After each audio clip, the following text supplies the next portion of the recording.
Hey guys, welcome back. Today, I wanted to go over my experience with chronic fatigue syndrome. For those of you who don't know, it sucks really bad. It's like when you get a really bad flu, or maybe you've had an experience with COVID or mono, you feel terrible, but it's like past the fever stage. You're recovering, but you just feel exhausted all the time, really low energy, you're achy, all of that. It's just like that forever. You just feel like you have the flu and it just never goes away.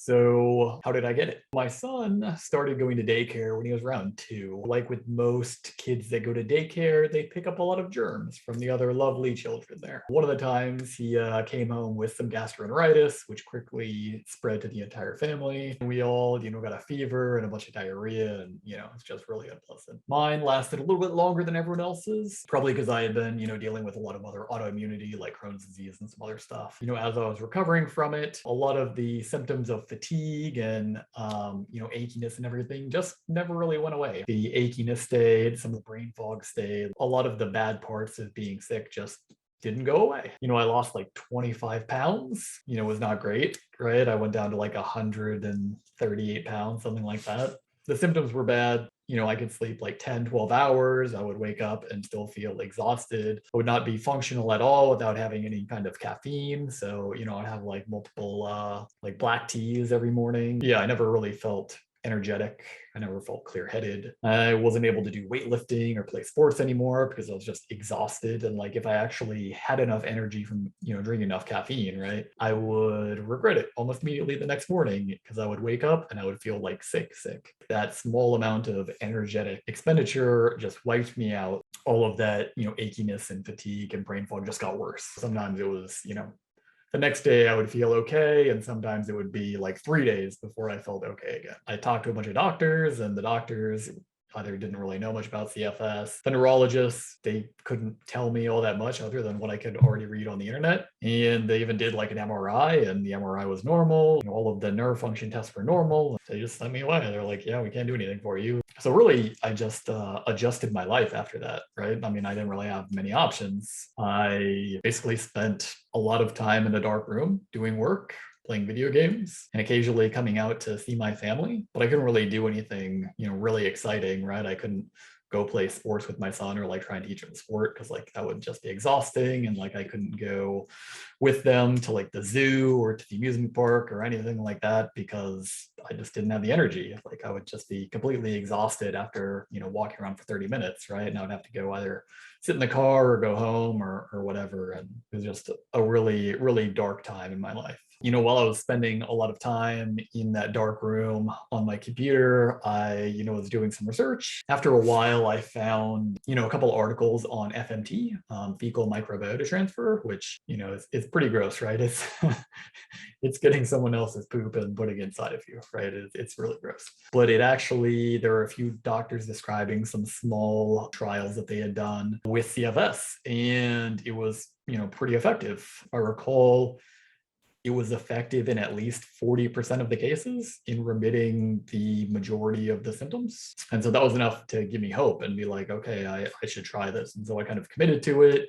I found a donor, had them screened. There's a lot of things you can screen them for if you're interested in all of the things that you should screen a donor for. There's a lot of lists out there on sites like the Power Poop, or if you go to like a stool bank, they usually list all of the things that they test people for. So it's like testing for HIV, testing for, herpes, and like all this other stuff that might actually be passed on in the stool. Make sure they don't have any intestinal parasites, that kind of stuff that'd be passed on to you. I committed to it. I blocked off part of my day and I got the sample. I followed the steps and that was it. It wasn't actually as gross as I thought it was going to be, because you use like an enema bag to do all like the mixing and everything. So everything kind of stays in there. And then I used a, surgical mask that had sprayed cologne inside of it. And so I couldn't smell anything other than like this really pungent cologne, which, worked out great. So the procedure, it all went fine. I felt fine afterwards. No pain, no nothing. And, really nothing eventful until the next morning. But I woke up at 4 o'clock, which typically at this point with CFS, I had been sleeping like 9 to 10 hours a night.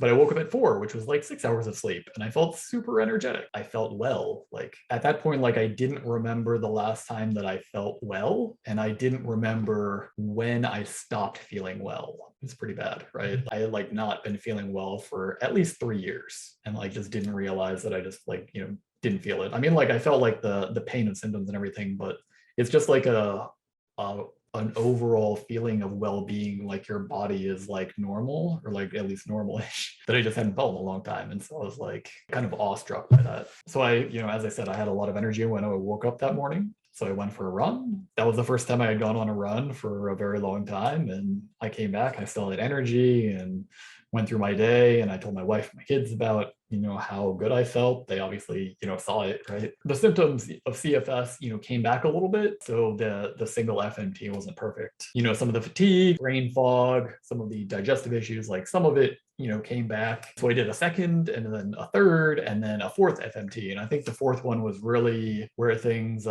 solidified. Where the symptoms didn't come back. I could start eating some more normal foods. Like my diet had been really restricted at that point, dealing with autoimmune disease and CFS.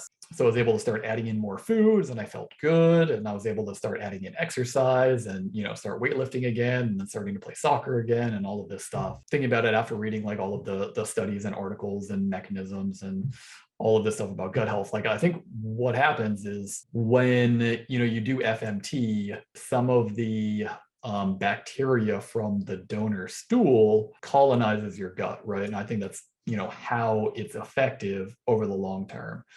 And so I think the reason why, it's very effective initially and some of the symptoms wore off is like you have a lot of that stool and, what that bacteria was digesting right there. So it's producing all of the, healthy, like short chain fatty acids, right? Like acetate, butyrate, and all of the, immune molecules and serotonin and like all the stuff that's produced by a healthy gut. And then, it gets flushed out. So only some of the bacteria colonizes. So you only get some benefit over time. And it's really once you hit the threshold of colonization where, bacteria uses something called quorum sensing to determine who's like the big dog, right? Who has the biggest population. I think once you hit the threshold where the healthy bacteria uses quorum sensing to determine that it's the predominant bacteria, like that's when you really start seeing the permanent effects, right?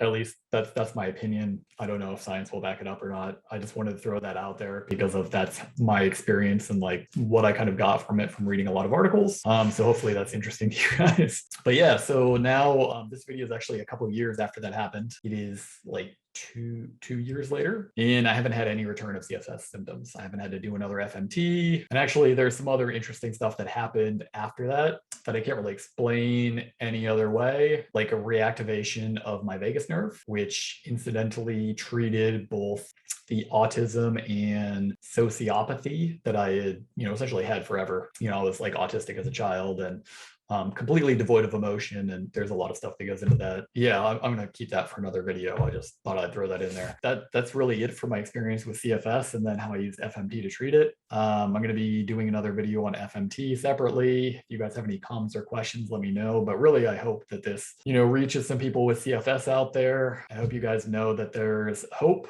that there's treatments out there that actually work.